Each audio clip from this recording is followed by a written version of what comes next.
Dear learners, how are you? I hope that you are well at home by the grace of Almighty Allah. Dear learners, in the previous class we learned about the rules of completing sentences.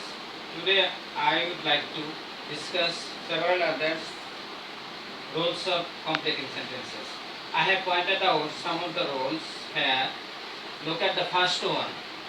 It is time and it is high time. If any sentence starts with it is time or it is high time, and if there is any subject after it is time and it is high time, then you have to use the past form of the main verb. So look at the example, it is time or it is high time, we did the work. Next one, it is time and it is high time. Here in this sentence, there is no subject after it is time or it is high time. So we have to do this by using infinitive. That means you have to use it to before verb. So by following these two ways, we can or complete the sentence regarding it is time or it is high time. Now come to another rule. This is as if or as though. Remember one thing, dear learners, if the tense is present tense before as if or as though, the last part of the tense will be past tense. That means past indefinite. Now look at this example.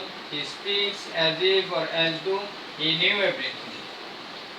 But if before as if or as though, if the tense is past indefinite, the last part of the sentence will be past perfect tense. Here look at this example. He spoke as if or as though he had known everything.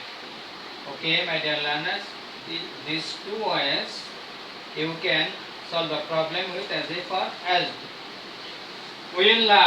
Now we will learn another rule. This is I wish or I would or would that. I wish or would that.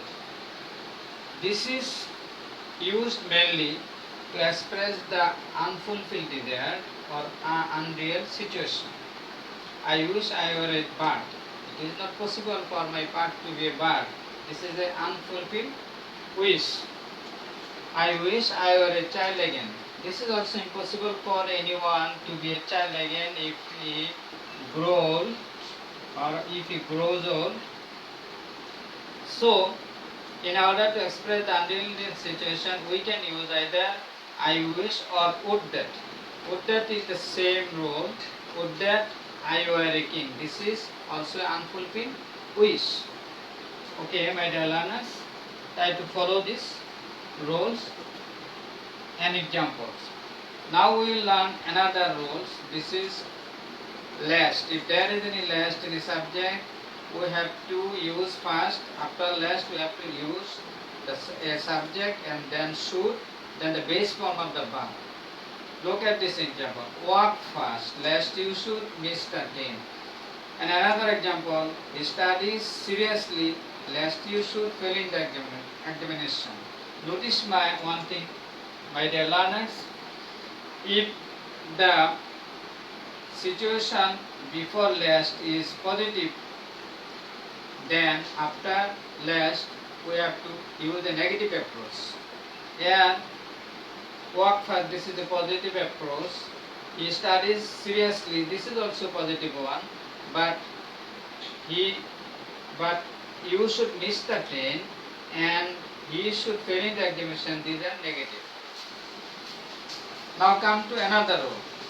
If since is used as a conjunction of a sentence, and if before since the tense is in present tense, then we have to use past indefinite after the since. But if there is a past tense before since, we have to use past perfect after since. Okay, my dear learners, I hope that you have understood my today's lecture very clearly. If you can follow these rules, you can do better in completing sentence. Wishing you good luck. I would like to draw the conclusion of my lecture. See you again.